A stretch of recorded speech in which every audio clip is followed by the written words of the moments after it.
Hey, Randy Joe here, and today we are ranking every single Radiohead studio album from best to worst. Or I should say worst to best, because why would I start at the best album? That would be very unusual. But obviously you know Radiohead because you clicked on this video, so I'm not going to waste any time introducing them, but instead I'm just going to jump right into this as quick as I can because this will be a longer video. And before I start, I would like to say that this is a personal preference, and I'm not going purely off of objectivity here. There are certain surprises, I think, in this ranking that some people might be angry about, but keep in mind, this is my opinion. So if you don't agree with where certain albums end up, that's okay.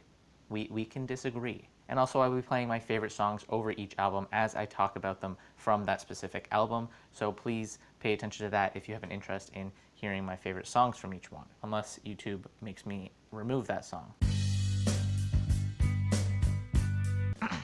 Yes, my least favorite is, not surprising at all, Pablo Honey, which honestly, you know, for any Radiohead fan, this is often regarded as the worst album by them.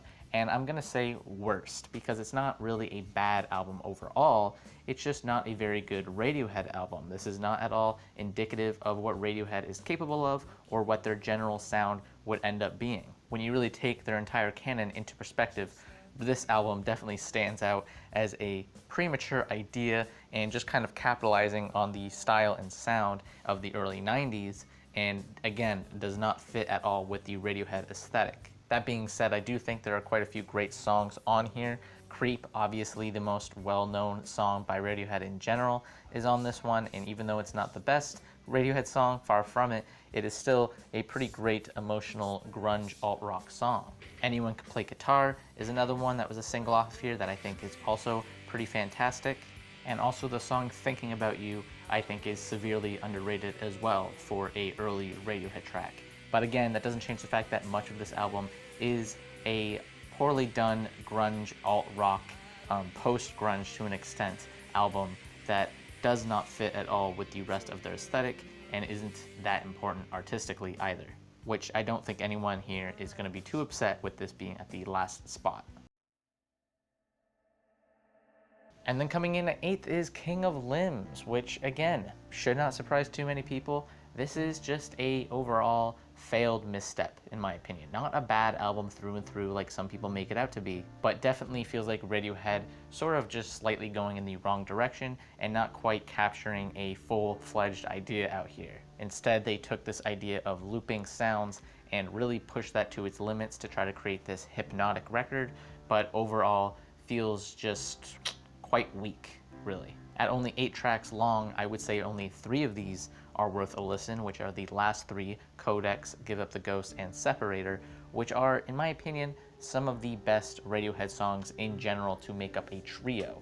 These 3 songs back to back really create just such a fantastic final 3 songs of an album. I think this is just such a great way to close out the album, and if the rest of the album matched this sort of shifting tone and aesthetic, then it would be much greater for it. But unfortunately, there are tracks on here like Feral, which not only lacks lyrics, but also just lacks diversity, as throughout this whole song, again, looping the same sounds over and over again gets very tiresome very quickly. In fact, most of the tracks here after the first minute or so have pretty much run their course. Most of this album just feels like it is more drawn out than any other Radiohead album, and because of that, I think completely misses the mark. And again, artistically just feels quite flat for them. The thing about King of Limbs is it feels like a Radiohead album that is doing a parody of a Radiohead album.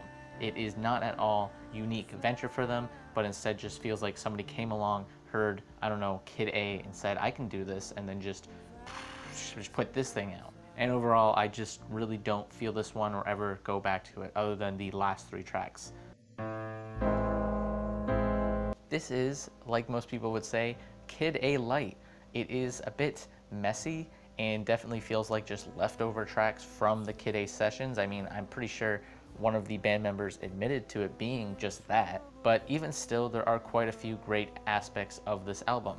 The jazz approaches, for example, in Life in Glass House, as the final track here, is definitely one of my favorite moments in their discography. It really pushes into a different zone that they're not normally in, and I definitely enjoy that as a closer. Like Spinning Plates is a pretty fun, adventurous, and unique way to create a song using these reverse effects throughout.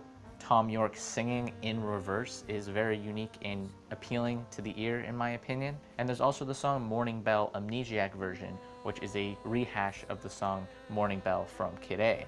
And in my opinion, this one's actually better. I prefer it over the Kid A version. So again, this album, despite being Kid A leftovers, definitely has some appeal to it, as it just kind of further pushes those ideas. Packed like sardines in a crushed tin can as an opener as well. It has this great tinny sound, just like the track title suggests, and is also just a fantastic opener. But that doesn't change the fact that you have just overall very one-dimensional and boring tracks. I mean, some of the most boring songs in their discography, in my opinion, such as Dollars and Cents or Hunting Bears, which is, again, not that engaging for just a purely guitar-based experimental track. Hunting Bears is just very lackluster. Knives Out as well isn't necessarily a great standout track, in my opinion. Feels like if you were to show this album on a graph in terms of consistency, it starts here, it drops down in the middle, and then it picks back up at the end. So it definitely suffers at the halfway point in this album. But this would still be a above average record for most musicians, and definitely worth a listen if you enjoy the Kid A sessions. Okay, now this is where I might be getting a little controversial. The Bends is not as good as people make it out to be. It's not a perfect record. It's more Radiohead alt-rock, and if you enjoy alt-rock, this is some of their best work in that specific field. But again, I don't think this thing is that strong throughout. There are some fantastic, absolutely brilliantly underrated tracks on here though. Nice Dream, I think, is one of the most underrated Radiohead tracks in general that I absolutely adore. Bulletproof I Wish I Was has this numb feeling that just feels so captured by the Radiohead tone and energy. And you can't forget the fact that there is Fake Plastic Trees on here as well, a great iconic track for them, High and Dry. And even the last track here, Street Spirit Fade Out, is also a fantastic song. The opener as well, Planet Telex, feels like a early precursor to much of what they would go on to do on their next album, OK Computer, having a more electronic based sound and a more alienation sort of focus in its themes, which we go greatly deeper into on OK Computer. But because Planet Telex kind of goes this route, it does feel like it is disconnected from the rest of the album and does break a certain level of consistency that the rest of this alt-rock album has. You also have tracks like Bones and Sulk, which again feel like they are just kind of hitting below the belt here with their artistic endeavors, and doesn't feel all that unique in just the alt genre field in general. This isn't necessarily a great record throughout, and I do think it lacks a lot of consistency, but even still, this is a pretty enjoyable alt-rock record that is definitely worth a listen.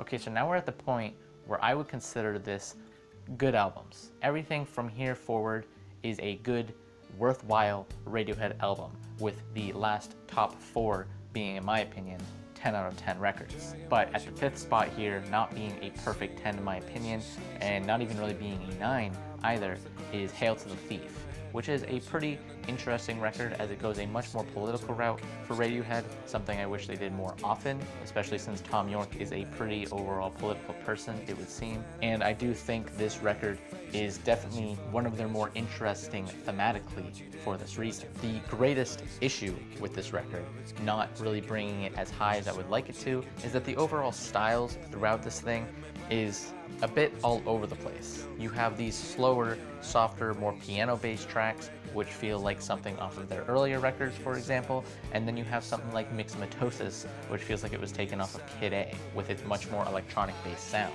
2 + 2 = 5 as an opener is incredibly rocky and in your face, while the next song, Sit Down, Stand Up, is very slow and droll, but I just absolutely enjoy every track on this record for the most part. I just don't think they flow from one track to the next as well as they could have. And on top of that, I would say that most of these songs aren't necessarily perfect either. Their overall enjoyability isn't that high in my opinion, and I don't find myself going back to this entire album as much as I do their other work. And also there's the gloaming on this thing, which, I'm sorry, I just don't enjoy.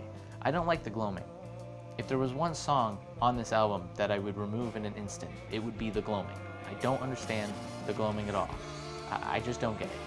And that's all I'm gonna say about the gloaming, and this is my final word about it. I just don't like it a single bit. But there are quite a few songs I do really enjoy their more insanity approach to them. We Suck Young Blood, for example, has this very eerie, dark, and ominous tone that gets more and more chaotic, especially at the end when Tom York has this freak out sort of session. Or A Wolf at the Door, again, feeling quite eerie and disturbing and just anxiety induced as Tom York performs this in a much different tone of voice than he usually does. He doesn't draw out his words. They're not hushed or mumbled like they usually are. He's telling them in the most monotone of voice sort of way, and I think it fits perfectly with the style and theme of this track. But again, I do think this album is a bit inconsistent with its styles.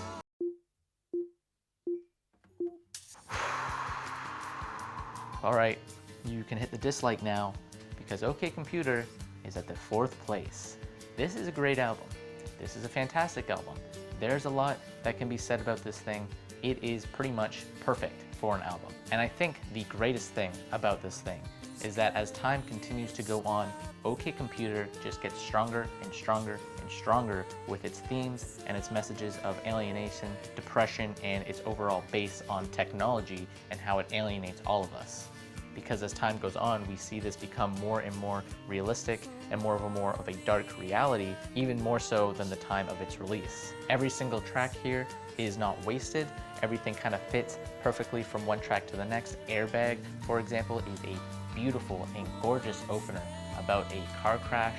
And then the final song, The Tourist, seems like it kind of takes from Airbag and continues that story, and instead is saying, hey, slow down with life, you need to relax, and you need to just go a bit more calmly throughout this life. It's a much more optimistic way to end an album than what Radiohead tends to do with their final closing songs. And I think this song seems like it is indicative and continuing the aspects of Airbag. There's also No Surprises on here, which for the longest time was my favorite Radiohead song ever. Exit Music for a Film is just pure, gorgeous, just a perfect track in my opinion. There really isn't any song on here that I would say are bad either. I think the only song I dislike, and I'm putting in brackets, I still like it, is the song Lucky. It doesn't do as much for me as the rest of the tracks here, but I still think for the entirety of this album, you're getting a great, fantastic narrative that is great thematically. The songwriting is absolutely genius, and the overall experimentation with the Radiohead sound is pushed to its limits here, although not as experimental as some of their other work. And before I shift off of this album onto the next one, I also want to make note of Fitter Happier, which most people seem to treat as a skit because it's not necessarily as musically induced and doesn't have a heavy focus on instrumentation, but man does it fit so well on this album. And I also would say that this is one of the greatest skits I've ever heard, because I listen to this thing every single time from start to finish, and I think it has such a gut punch with its lyrics and its themes, especially with the final line, a pig in a cage on antibiotic, really driving the point of the song home. Kid A, the greatest left turn in music history, a lot of people have said, but in my opinion, this isn't that experimental as people make it out to be, but this is the most experimental for Radiohead and for mainstream music in general. I mean, as far as left turns go, this is pretty different and dynamic and interesting after OK Computer, really shifting away from guitars and just stripping them away altogether. The electronic-based sound of this one is very cold and dissonant and works greatly with the continued themes of alienation and isolation, and really delves deep into the emotional levels of depression and sadness and just an overall numbness to this life that is just so ingrained into the Radiohead aesthetic at this point. Everything in its right place is the more upbeat and enjoyable track on this album, with songs like Kid A being very dark and depressive, How to Disappear Completely being just super numb feeling, like that complete state of just loss of all emotion.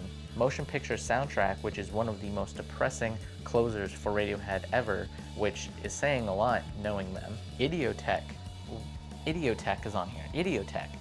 Do I have to say it again? Idiotech is on this thing, and it is just the most perfect Radiohead song ever. This is like a top 5 song for me in my opinion, with just absolutely incredible experimentation throughout, by just being a incredibly unique and boundary pushing song for Radiohead. It is super fun, super upbeat, super enjoyable, while the lyrics and the vocals are incredibly dark and depressive. And again, as far as Radiohead albums go, this is sonically quite possibly my favorite one in general. Although again, I think thematically and lyrically not as dense or as in-depth as OK Computer. So at the end of the day, Kid A and OK Computer often butt heads, and really it comes down to what I prefer sonically, and that would be Kid A. Next we have In Rainbows, which seems to be a Radiohead diehard fan favorite, and it's easy to see why, as this album is their most fleshed out and their most thoughtful and probably their best produced album of all their works, really taking the concept of love and delving as deep into it as they possibly can. On top of that, this album also has a much more optimistic nature and tone to a lot of its songs that really brings it to a different perspective from the regular Radiohead fare. You have the more upbeat, rockish 15-step song, followed greatly by Body Snatchers, one of the most abrasive and loudest Radiohead songs, as Tom York wails much more loudly than ever before, not really mumbling this time, a song about identity of sorts, with Nude also following this one and being one of the gentlest, most sweet and well-produced tracks of all Radiohead songs in general. You also have Weird Fishes on this one, which has a very different and slightly off-tempo sort of drumming that feels very odd and strange and a little off-tune, but fits perfectly within the context of the song, creating this very unique and dynamic sound. I would say for the most part, this song doesn't even really have a whole lot of filler. The weakest song in my opinion is Reckoner, and even that is still quite a quality song. And finally, while I'm still talking about this album, there is the last track here, Videotape, which is not only the best song on In Rainbows, but is also the best Radiohead song in my opinion. This is the single greatest song they've ever written, and it is one that I have listened to hundreds and hundreds of times over, and I absolutely love every second of this track, as Videotape really fleshes out into every single emotion possible, feeling as optimistic as it does down and depressive, and as joyful and happy as it does sound absolutely hopeless. This is, in my opinion, the greatest song that Radiohead has ever written, and I don't know if they'll ever be able to top something like this, because it's probably also one of my favorite songs in general. It is absolutely a masterpiece, and this entire album I would definitely say is one of their best works. There's also the track All I Need, which is essentially just a remake of Creep, and is far superior than Creep 2. It is far more fleshed out, it sounds way better, the production is brilliant throughout. Lyrically, it is far more depressive and dark, while at the same time not feeling as desperate and almost teenage angst-filled like the song Creep does. It is definitely the superior version of these two songs. So yeah, In Rainbows is definitely among one of their best for sure. Okay, and at the number 1 place is A Moon-Shaped Pool, their most recent release, and in my opinion, their best release. The thing about Radiohead is they are often associated with the emotion of sadness and grieving and loss, and I think that this album, through and through, is the greatest execution of that emotion. The production is crisp and cool and extremely clean throughout, with every single song being absolutely perfect, in my opinion. The opening, Burn the Witch, is very Wicker Man-esque and gets more and more abrasive, and is definitely more tonally different from the rest of this album with its much more louder sound, but I think it is a great way to open up this album before going right into the next track, Daydreaming, which is much more of a gut punch of a track, feeling extremely depressive, especially towards the end when Tom York repeats Half of My Life, which is then slowed down and put in reverse, alluding to the fact that Tom York has spent half of his life with his now passing on wife. The final track, True Love Waits, as well, is probably their most depressing song ever, which this originally stems from the 90s, but it takes the optimistic approach that they had then and tones it down into a much more atmospheric and dark tone, feeling like a really total loss at the end of the day. You also have tracks like Tinker Tailor Soldier Sailor, Rich Man, Poor Man, Beggar Man, Thief, which incorporates a bit more of their experimental tones from their earlier projects, while at the same time still bringing in the atmospheric and ambient tone that much of this album seems to delve into. Same with the track Full Stop, doing a very similar thing. Desert Island Disc is probably the most lighthearted of the tracks here, feeling much simpler and much more like a lull in the middle of this album to really create a much softer and gentler approach before diving right back into the absolute depressive state that is most of this album. And I think that this album as a whole is just absolutely executed perfectly by Radiohead and will go down as one of their greatest works yet. Just like how Kid A wasn't necessarily praised constantly upon its release, I think A Moon-Shaped Pool in about 10 to 15 years from now will be considered a classic of theirs, if not already. And I like this thing through and through, from every single track, feeling like they perfectly complement one another and flow beautifully from one track to the next, each feeling like a piece of a much larger puzzle here. So yeah, this album is definitely my personal favorite and the one that I enjoy the most through and through. And that pretty much does it for ranking every single Radiohead album. And if you like this video, please hit like and subscribe and leave a comment below on what your Radiohead ranking is and where you might disagree or might be a little bit upset maybe about a ranking that I did, because it's completely fair and justifiable to have your critiques, although I think at the end of the day, it is just a matter of personal preference. And with that being said, I do enjoy the most depressive of their work. As always, my name is Randy Joe, and I'm signing off.